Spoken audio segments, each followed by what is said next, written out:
Hello students, तो फिर से मैं आपका स्वागत करता हूं अपने चैनल पे। तो पिछले वीडियो में आप लोगों ने सीखा होगा नंबर और लेटर सीरीज में एक पैटर्न मैंने बतलाया था। आजकल के बदलते पैटर्न में नया जुड़ा है, श्रेणी पर आधारित प्रश्न भी पूछे जाते हैं बेस्ड ऑन प्रोग्रेशन। तो ये क्या होता है, चलिए हम लोग इस वीडियो में देखते हैं। ठीक है, तो प्रोग्रेशन दो टाइप का आता है। एक है हमारा समांतर श्रेणी, समांतर श्रेणी जिसे हम अर्थमेटिक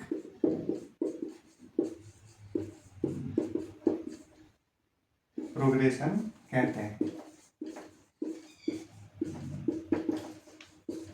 दूसरा है हमारा गुणोत्तर श्रेणी।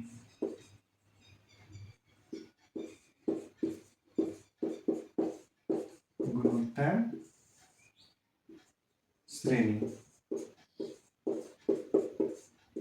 इसे हम इंग्लिश में ज्योमेट्रिक प्रोग्रेशन कहते हैं।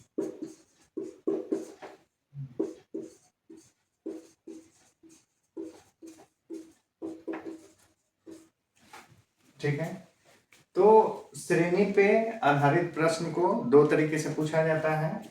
हम लोगों को देखना है कि वो समांतर श्रेणी में है या गुणोत्तर श्रेणी में है। तो कैसे हम लोग पहचानेंगे कि वो समांतर श्रेणी में है, कैसे पहचानेंगे गुणोत्तर श्रेणी में है, वो हम लोग वीडियो में देखेंगे। तो सबसे पहले हम लोग देखते हैं समांतर श्रेणी। समांतर श्रेणी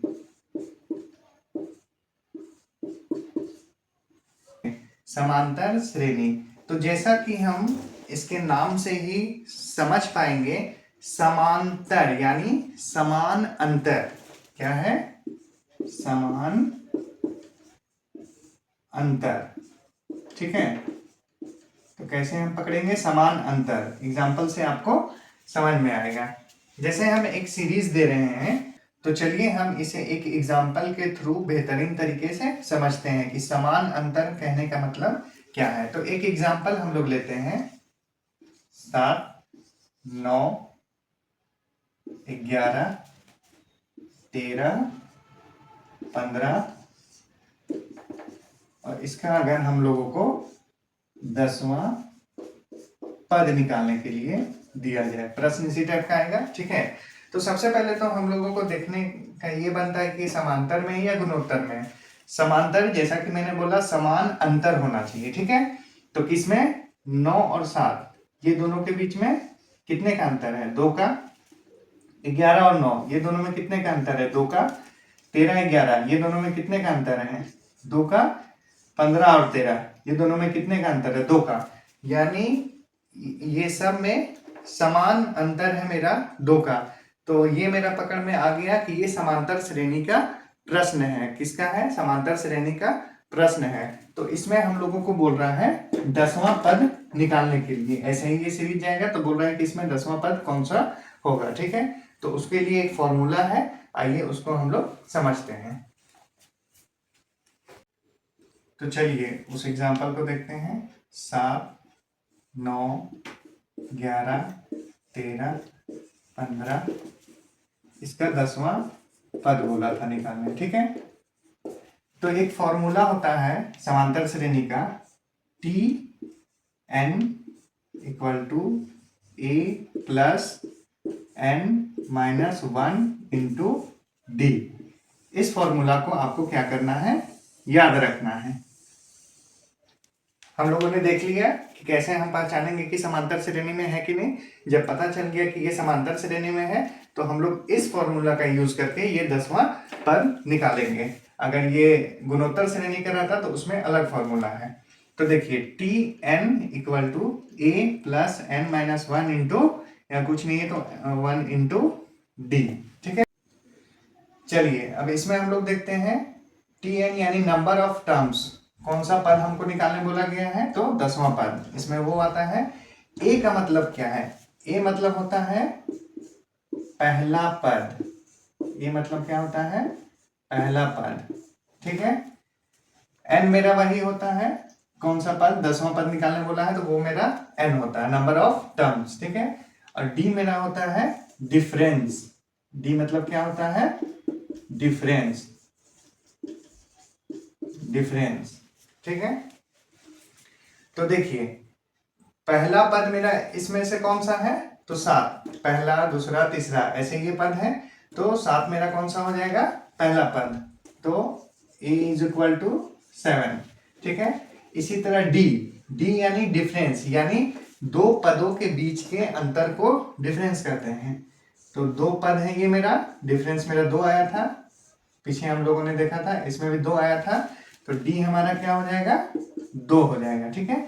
अब हम लोग को ए पता है, डी पता है, टी एन यानी हम लोगों को 10वां पद निकालना है, तो नंबर ऑफ टर्म्स भी हम लोगों को पता है, 10 है यहाँ पे। तो अब हम लोग फॉर्मूला पे इसको सेट करते हैं, T N A plus N minus 1 into D, तो T 10 is equal to A मेरा 7 है प्लस एन मेरा 10 है माइनस 1 इंटू 2, डी मेरा क्या है 2।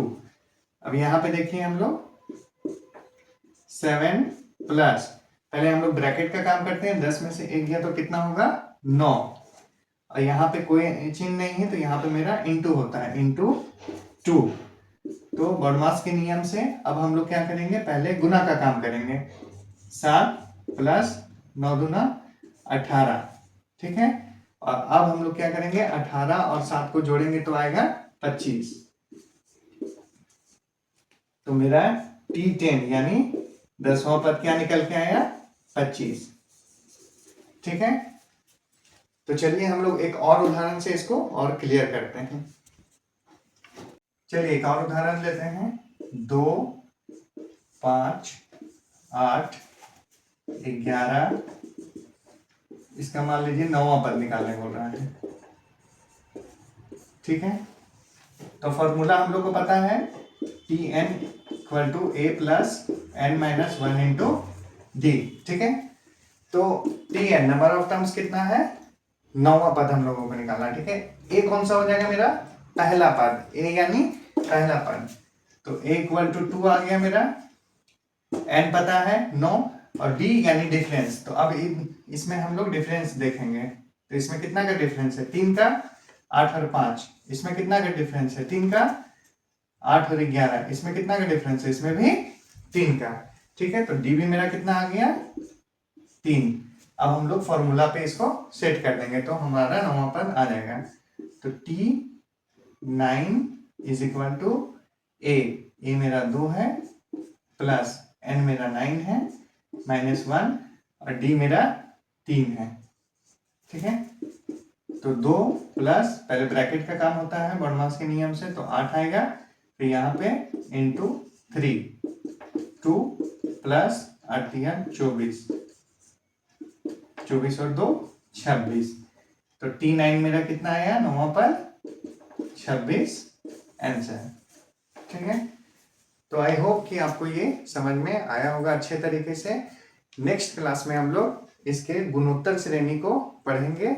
आप इस वीडियो को बार बार देखिए तो आपको समांतर श्रेणी बनाना समझ में आ जाएगा। अगर आपको ये वीडियो पसंद आया हो तो इस वीडियो को लाइक करें और मेरे साथ बने रहने के लिए इस चैनल को सब्सक्राइब करें, ताकि मैं जब भी वीडियो डालूं तो उसकी नोटिफिकेशन आपको मिल जाए। और अगर किसी और को भी जेट या नेट की तैयारी करना है तो आप उन्हें ये वीडियो शेयर कर सकते हैं, और आपको अगर कुछ पूछना है, कुछ डाउट है तो आप कमेंट बॉक्स में कमेंट कर सकते हैं। तो मिलते हैं हम लोग नेक्स्ट वीडियो में। मेरे साथ बने रहने के लिए धन्यवाद, थैंक यू।